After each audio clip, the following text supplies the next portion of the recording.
क्या आप कभी शॉर्ट हैंड में स्पीड नहीं बढ़ रहे हैं? चाहे वो हिंदी हो या इंग्लिश हो, एक ही स्पीड पे अटकी हुई है या फिर बहुत स्टीडी ग्रोथ हो रहा है, धीरे धीरे बढ़ रहा है, बहुत ही ज़्यादा धीरे धीरे। तो ये वीडियो बिल्कुल आपके लिए है, आप बिल्कुल सही जगह पे हैं। अगर कोई मुझसे पूछे कि what is like learning stenography, किसके साथ कंपेयर करना चाहोगे? I would like to answer that person कि लर्निंग स्टेनोग्राफी और short hand is like learning to drive a car. आप अचानक से स्पीड में नहीं ड्राइव कर सकते कार, धीरे धीरे धीरे धीरे बढ़ती है। पहले आप उसका बेसिक सीखोगे, accelerator, brake, clutch, gear, steering control. फिर उसके बाद धीरे धीरे करके, फिर ये सब सीखने के बाद अचानक से डायरेक्ट आप 80-90 की स्पीड पे नहीं भगाते गाड़ी।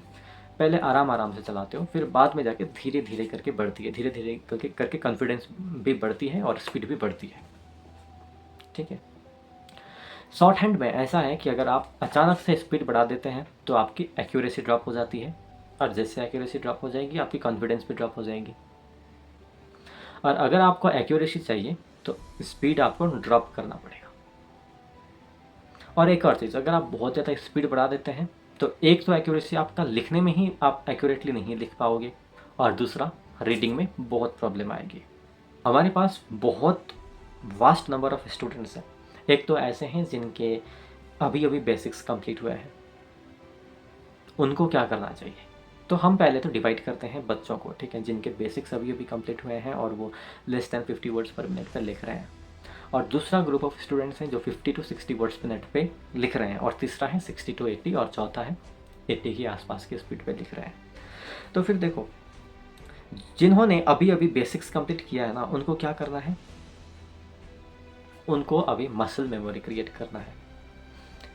देखो, मसल मेमोरी क्या है? ये एक्चुअली टर्म जिमर्स के लिए यूज़ होता है। जो लोग जिम जाते हैं उनको बहुत अच्छी तरीके से पता होगा कि अगर आप बॉडी बना रहे हो तो पहली बार बॉडी बनाने में टाइम लगता है, 1 साल 2 साल लग सकती है अच्छा बॉडी गेन करने में, मस्कुलर बॉडी गेन करने में। फिर अगर आप वो जिम छोड़ देते हो, बाद में अगर आपको लगा कि आपको फिर से बॉडी बनानी चाहिए, आपकी पेट निकला हुआ है, आपकी बिल्कुल तहस नहस हो रखी है, बॉडी की कंडीशन ठीक नहीं है, तो फिर बाद में आप 3 to 4 मंथ्स में अगर आप एक्सरसाइज करने जाते हो जिम में, तो आपकी बॉडी पहले वाली फॉर्म ले लेती है। क्यों? क्योंकि आपकी मसल्स को पता है कि what you are going to do with your body.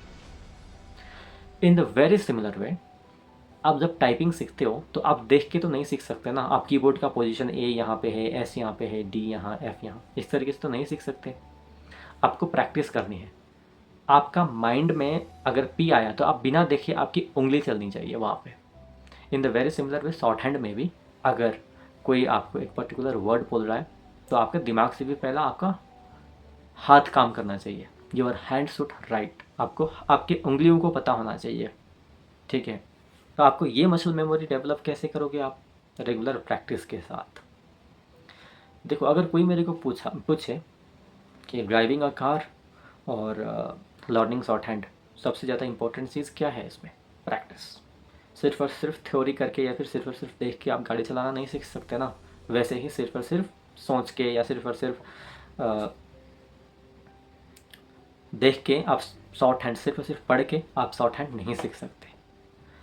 आपको प्रैक्टिस करने हैं बार बार। पिटमैन बुक की जो एक्सरसाइजेस हैं वो बार बार प्रैक्टिस करो, क्योंकि वहाँ पे पर्टिकुलर सेट ऑफ वर्ड्स हैं जो बार बार रिपीट होते हैं, और उसको आपने बार बार बनाने हैं। जैसे अगर कोई एक वर्ड है, पैसेंजर वर्ड है, वही रूल्स फॉलो करके बनाने हैं आपने। अब ऐसा नहीं करना है कि आपने पैसेंजर आप अपनी तरीके से बना रहे हो, उसके पर्टिकुलर रूल्स है, स्पेशल कंट्रैक्शंस के अंदर आती है, वो पहला ही वर्ड है। ठीक है। तो आपने वही कंट्रैक्शंस फॉलो करके करने हैं और बार बार करना है। जितना ज़्यादा बार आप पैसेंजर लिखोगे, आपका हाथों को, उंगलियों को उतनी अच्छी तरीके से पता होगा। ठीक है। और आपने ये स्पेशल कंट्रैक्शंस और इसके बाद जो एडवांस्ड फ्रेजोग्राफी है, फ्रेजेस, ये सब करने हैं। फिर उसके बाद you can start Kailash Chandra, sir Kailash Chandra magazines, या फिर कोई भी मैगजीन आप स्टार्ट कर सकते हो, प्रोग्रेसिव कर सकते हो। तो अगर आपका स्पीड, अगर आप ये सब कुछ कर चुके हो और अगर आपका speed 50 to 60 words per minute है, तो आपको क्या करना है? देखो, आपके लिए एक सेंटेंस बोलना चाहूँगा, slow and steady wins the race. Consistently आपने करना है, धीरे धीरे करना है। मैं कहना चाहूँगा मेरे भाई कि शॉर्ट हैंड ना आप एक गेम की तरह रखो। आप खुद के ऊपर ज़्यादा बर्डन मत थोपो। कि मेरे को ये करना ही करना है, 10 डिक्टेशंस करने ही करने हैं, इतने करने हैं, इतने वॉल्यूम से। बच्चे क्या करते हैं कि 24 वॉल्यूम्स देखते हैं कैलाश चंद्र के, इतनी मोटी सी, फिर वो डर जाते हैं, इतनी ज़्यादा कंप्लीट करते हैं और फिर वो मैटर के पीछे भागने लग जाते हैं, जल्दी जल्दी कंप्लीट करना है। आपने ऐसा नहीं करना है, क्योंकि सब कुछ रिपीटेड होते हैं। पहले हो सकता है कि फर्स्ट 6 वॉल्यूम्स में आपको नए नए वर्ड्स मिले, नए नए टॉपिक्स मिले, लेकिन आफ्टर यू कंप्लीट 6 वॉल्यूम्स, 7वें वॉल्यूम से आपको सब कुछ रिपीटेड होंगे। जो आप कर चुके होंगे ना, वही कुछ रिपीट हो रहा होता है 7 से लेके 122 वॉल्यूम्स तक। तो कहने का मतलब ये है कि अगर आप शिद्दत से पहले के 6 वॉल्यूम्स, 6 वॉल्यूम्स भी करते हो, आपका काम हो जाएगा, क्योंकि वर्ड्स तो वही है जो रिपीट हो रहे हैं। और आपने ग्रामोलॉग्स को नहीं छोड़ने हैं। ग्रामोलॉग्स, जिसको हम प्यार से लोगोग्राम्स भी बोलते हैं, और एडवांस्ड फ्रेजियोग्राफी। एडवांस्ड फ्रेजियोग्राफी से भी इम्पोर्टेंट है ग्रामोलॉग्स, क्योंकि कोई भी एक स्पीच में ऑलमोस्ट 60 to 70% तो ग्रामोलॉग्स ही होते हैं। और अगर आप ग्रामोलॉग्स को भी लॉन्ग फॉर्म में लिख रहे हो, मतलब वो सिम्बॉल्स यूज़ नहीं कर रहे हो, जैसे हैज़ को एच बना रहे हो, एस लिख रहे हो, ऐसे कर रहे हो, तो आपका स्पीड नहीं हो सकता है। You have to learn grammalogues by heart. आपको ग्रामोलॉग्स यूज़ करना ही करना है, और आपने प्रैक्टिस रेगुलरली करना है। इन द मीन वाइल आपको रीड बैक भी करना है। अब देखो, स्टेनोग्राफी में प्रैक्टिस का मतलब होता है कि आप पहले शॉर्ट हैंड लिखो, फिर उसको रीड बैक करो, फिर उसके बाद उसको टाइप भी करो। If you are only writing short hand, वो तो सिर्फ और सिर्फ 25 to 30% है पूरा प्रोसेस का। अगर आप लिख रहे हो और उसके बाद उसको रीड बैक कर रहे हो, तो it comprises of almost 50 to 60%। 60% he complete कर रहे हो। जब तक आप टाइपिंग नहीं करते हो ना, तब तक ये कंप्लीट नहीं होगी। टाइपिंग करने के बाद आपने एनालाइज भी करने हैं, कहाँ कहाँ पे गलत हुए हैं, और वो गलत चीज़ें आपने नोट डाउन करने हैं, कैसे गलत हुए, क्या चीज़ आपने नहीं पढ़ पाए। गलत तो क्या ही होगा शॉर्ट हैंड में, शॉर्ट हैंड में आप या तो पढ़ नहीं पाओगे या तो गलत ट्रांसक्राइब कर दोगे। तो ये सब चीज़ें आपने उठाने हैं और उसको एनालाइज करने हैं। और एक चीज़ देखो, स्टेनोग्राफी में अगर आपका स्पीड बहुत अच्छा है लेकिन आप रीड बैक अच्छे से नहीं कर पा रहे हो ना, ये ऑल इन वैन है, क्योंकि ये आपका टाइपिंग स्पीड को बहुत ड्रास्टिकली डिक्रीज कर देगा। तो रीड बैक भी आपने हर एक डिक्टेशंस पे करना है। और अब बात करते हैं 60 से 80 वाले जो बच्चे लिख रहे हैं, तो इनको क्या करना चाहिए। जैसे 50 से 60 वाले भी सीन मैटर्स ही कर रहे हैं, तो इनको भी सीन मैटर्स ही करना है, ठीक है।